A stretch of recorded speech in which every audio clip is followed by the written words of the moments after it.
스위치. 약속이 취소된 날. 오후 7시. 현관문을 닫는 소리가 유독 크게 울립니다.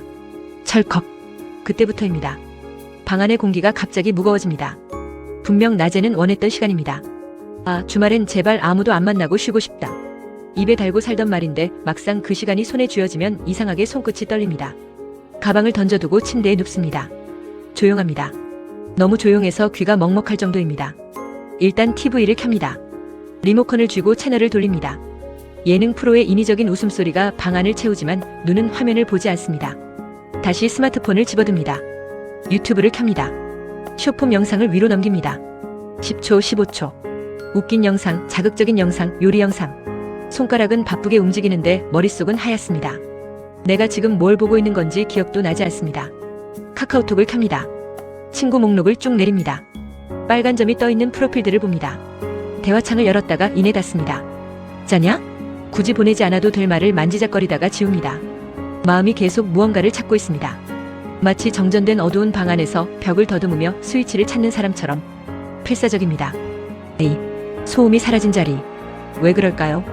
왜 어떤 사람은 혼자만의 공간에서 깊은 숨을 쉬는데 왜 나는 이 방이 감옥처럼 느껴질까요? 이유는 외로움 때문이 아닙니다. 단지 사람이 곁에 없어서가 아닙니다. 진짜 이유는 세상이 고요해지는 순간 비로소 들리기 시작하는 소리가 있기 때문입니다. 평소에는 절대로 들리지 않는 소리. 사람들 속에 섞여 있을 때는 완벽하게 묻혀버리는 소리. 내 안에서 나는 소리입니다. 낮 동안은 안전했습니다. 출근을 하고 모니터를 보고 전화를 받았습니다. 점심시간에는 동료들과 섞여 찌개 냄새를 풍기며 웃었습니다. 퇴근길에는 이어폰을 꽂고 쿵쾅거리는 음악을 들었습니다. 그렇게 끊임없이 외부의 자극을 밀어넣는 동안 내 안의 웅덩이는 잔잔해 보였습니다. 빛이 밝을 때는 깊은 물 속바닥이 보이지 않는 것처럼. 하지만 밤은 잔인합니다. 오후 11시. 모든 외출용 외투를 벗어던진 시간. 직장인이라는 명함도 누군가의 친구라는 역할도 싹싹하고 다정한 사람이라는 가면도 다 내려놓는 시간. 거울 앞에는 오직 하나, 날 것에 나만 남습니다. 그 순간 많은 사람들이 덜컥 겁을 먹습니다. 생각보다 너무 거칠고 생각보다 너무 가라앉아 있는 누군가가 나를 쳐다보고 있으니까요. 평생을 한 몸으로 살아왔는데 세상에서 가장 서먹한 존재가 침대맡에 앉아 있습니다. 그래서 무서운 겁니다. 독방이 무서운 게 아니라 그 독방에서 마주해야 할 내 표정이 두려운 겁니다. 3. 가라앉았던 것들. 조용해지면 물밑에 가라앉아 있던 것들이 하얗게 떠오르기 시작합니다. 낮에는 분명히 다 나았다고 생각했던 상처들. 지나간 일인데 뭐 하면서 웃어넘겼던 기억들. 그때 그 사람에게 하지 못했던 말, 후회, 부끄러움. 왜 그때 나는 그렇게 바보처럼 굴었을까? 그 사람은 왜 나한테 그런 말을 했을까? 애써 모른 척 덮어두었던 마음의 먼지들이 방 안에 불이 꺼지는 순간 부유방처럼 떠다닙니다. 숨을 참고 물속에 박혀있던 것들이 조용해지니까 일제히 수면 위로 고개를 내미는 느낌.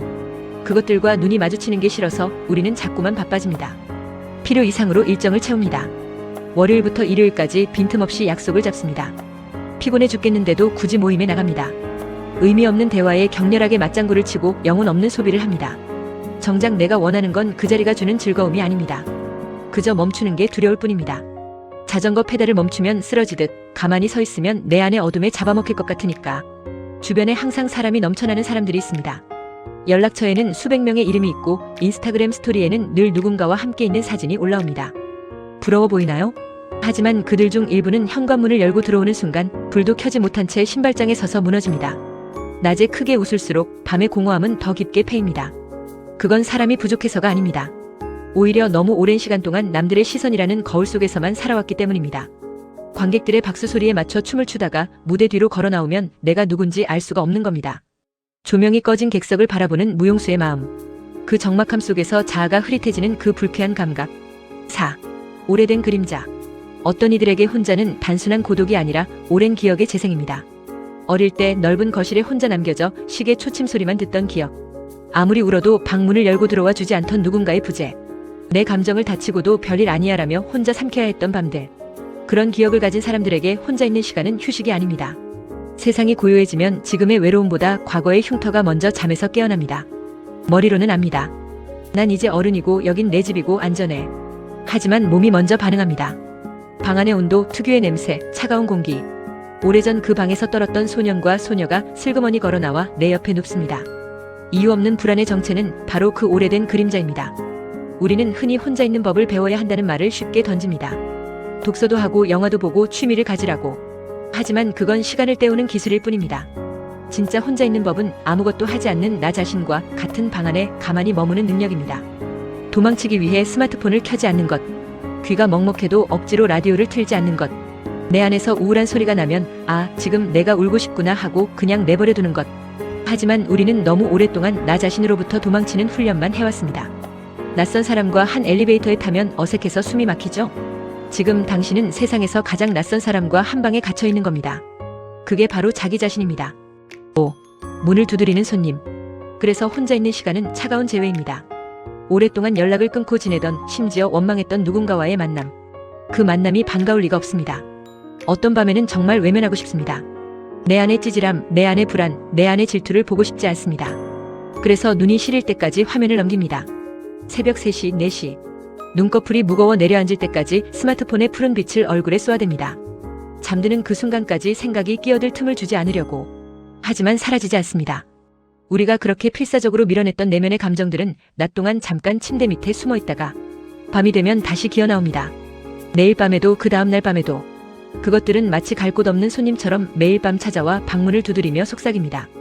이제 내 목소리 좀 들어줄래? 라고. 평생 문을 잠그고 살 수는 없습니다. 그걸 깨닫는 순간이 옵니다.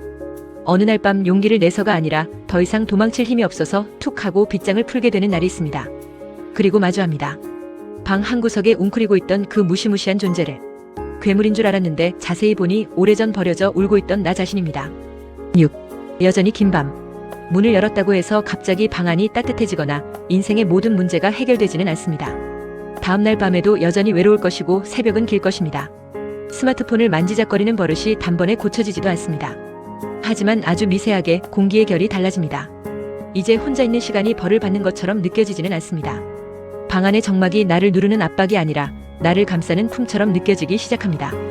혼자라는 건 세상에 나 혼자 버려졌다는 뜻이 아닙니다. 주변의 소음이 너무 커서 들리지 않던 가장 소중한 사람의 은조림이 겨우 들리기 시작했다는 신호입니다. 수많은 불빛이 꺼진 이 새벽.